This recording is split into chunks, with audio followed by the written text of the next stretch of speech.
You want to lose an arm? Try shaking hands with a human.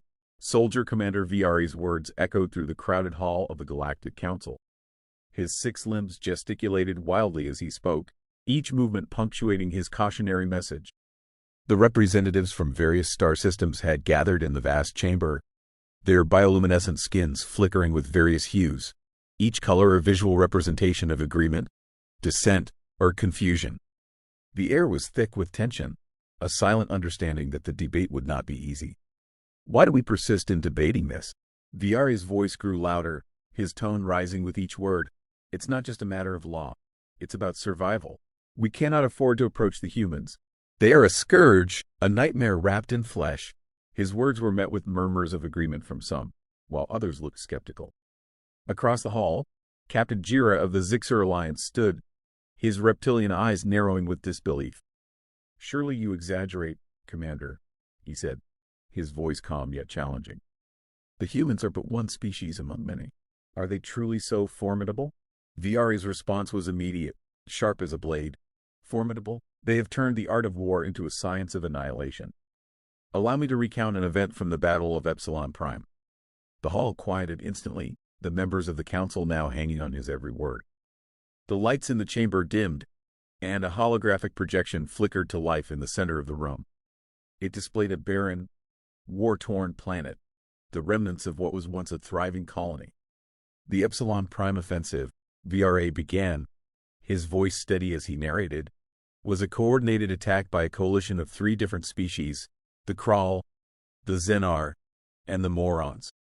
The plan was simple, a surprise attack to subdue the human outpost and take control of the strategic resources. It was supposed to be quick and decisive." The hologram zoomed in, showing a human soldier clad in a heavily armored exosuit. His face was obscured by a visor, but the calmness in his movements was unmistakable. The humans were outnumbered, outgunned, and yet, they responded with a counter-offensive that defied all logic. They employed guerrilla tactics, psychological warfare, and weapons technology that we had never even encountered. This single soldier, Lieutenant Marcus Drake, was pivotal in their defense. As the scene played out, the council watched in stunned silence. The human soldier moved through the battlefield with precision, laying traps, coordinating strikes, and exploiting every weakness of the attacking forces. The chaos and destruction left in his wake were overwhelming, as the enemies were disoriented and decimated by a force far smaller than their own. "They don't just fight for victory alone," Vare continued, his voice low but filled with conviction. "They fight to dominate, to crush any who dare threaten them. Their resolve is unbreakable, their ingenuity in battle unparalleled. The coalition forces were decimated, reduced to a fraction of their original numbers within days." The hologram faded, and the lights in the chamber returned to normal. VRA surveyed the council, his expression grim. "This is why we do not engage the humans. Their capacity for war is beyond comprehension, their strategies ruthless. Any attempt to confront them results in catastrophic losses." He paused, letting the weight of his words sink in. Captain Jorth, though visibly shaken, was not entirely convinced. "But are they not also capable of diplomacy, of cooperation?" he asked. "Have there been no instances where peaceful interaction was possible?" VRA sighed, his frustration evident. "There have been such instances. Yes. But even then, the humans approach diplomacy as they do war, with cunning and strength. They negotiate from a position of power, always prepared to enforce their terms by any means necessary. It is why we have established the non-approach law. We must preserve ourselves by steering clear of their path." Suddenly, a voice from the back of the hall broke the silence. "With all due respect, Commander, I disagree." All eyes turned to the speaker. A tall, broad-shouldered figure with the markings of a seasoned warrior stepped forward. General Kor of the Nari Confederation stood tall, his expression unreadable, but resolute. "General Kor," VRA acknowledged, his tone measured. "I trust you have a compelling reason for this dissent." Kor nodded, unflinching. "I do. While I do not dispute the dangers you have outlined, I believe there is another side to the humans that we must consider. They are not merely destroyers. They are also creators, innovators, and explorers. Their capacity for war is matched by their capacity for progress. To isolate ourselves completely from them is to ignore the potential benefits of understanding their ways. Murmurs rippled through the assembly as Kor continued. Consider the Terran incident. A Nari vessel was stranded in a hostile quadrant, its life support failing. A human ship passing through detected the distress signal and intervened. They repaired our vessel, shared resources, and ensured our safe return. Their leader, Captain Jonathan Hayes, displayed a level of compassion and cooperation that contradicts the image of unrelenting warriors. VRA frowned, clearly unimpressed. One act of kindness does not erase their history of violence, General. We cannot afford to gamble with our future based on isolated incidents. Kor's eyes hardened. I am not suggesting we abandon caution, Commander. But we must also recognize that fear and prejudice can blind us to opportunities. The humans are complex, and to reduce them to mere monsters is to misunderstand them entirely. We must approach them with respect, not just fear. The hall fell silent as the council members pondered Kor's words. VRA's face betrayed a hint of frustration, but he remained composed. We will take your perspective into consideration, General. However, the non-approach remains in effect until we have more substantial evidence to support a change in policy. With that, the council session was adjourned, leaving the representatives to mull over the intense debate.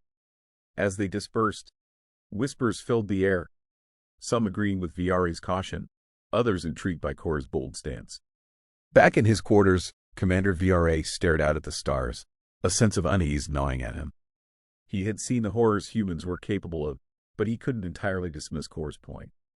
Perhaps in time, a more nuanced understanding of humanity would emerge, but for now, the law was clear. Do not approach the humans. Unbeknownst to the Galactic Council, on the other side of the galaxy, a small human fleet was embarking on a mission of exploration and diplomacy. They hoped to bridge the vast distances and misunderstandings that separated them from their galactic neighbors. The tension in the Galactic Council remained palpable in the days following the debate. General Kor, resolute in his beliefs, had decided to take a more proactive approach. He assembled a small team of trusted Nari allies, determined to reach out to the humans and learn more about them firsthand. You're risking everything, warned Lieutenant Ra, Kor's second-in-command, as they prepared their vessel. VRA will not take kindly to this. Kor nodded, acknowledging the danger. Progress often comes with risk, Lieutenant.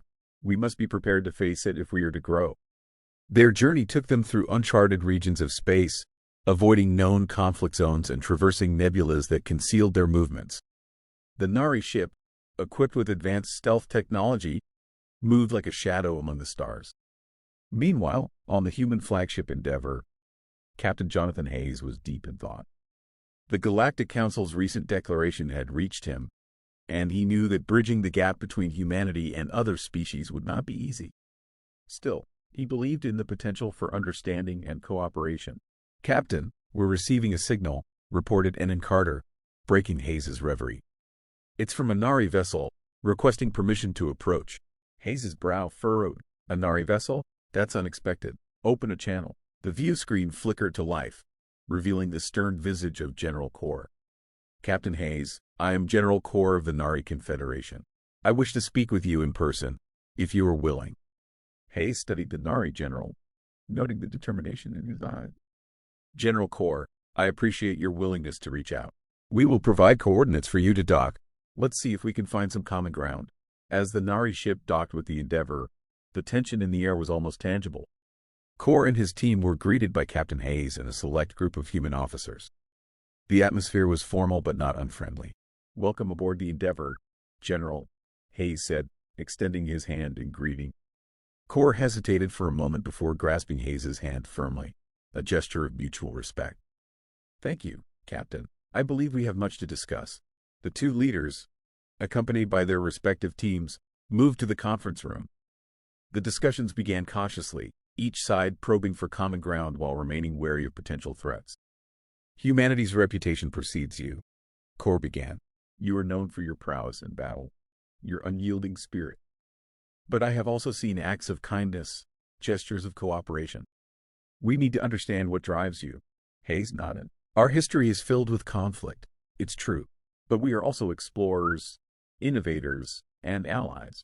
Our strength in war is matched by our desire for peace. We have learned that true strength lies in unity and cooperation. Kor considered Hayes' words carefully. I have witnessed the devastation of your wars, but I have also seen your capacity foe, our compassion. How do you reconcile these two facets of your nature? Hayes sighed, his gaze distant for a moment as he looked out at the stars through the conference room window.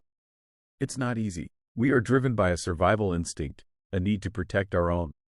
But we also have an insatiable curiosity, a drive to understand the universe and our place in it. Sometimes these drives conflict, but we strive to balance them. As the discussions continued, both sides began to share more openly. The humans explained their technological advancements, their societal structures, and their long-term goals. The Nari, in turn, revealed their cultural values, their commitment to harmony, and their emphasis on mutual respect for all sentient life. The meeting, which had begun with deep suspicion, was slowly evolving into a dialogue of understanding. Both sides were learning that the gap between them, though vast, was not insurmountable. What began as an uneasy truce was slowly becoming the beginning of something more. Perhaps, in time, the galaxy would see the fruits of their cooperation, or perhaps their wariness would remain. But for now, there was hope. The first step had been taken.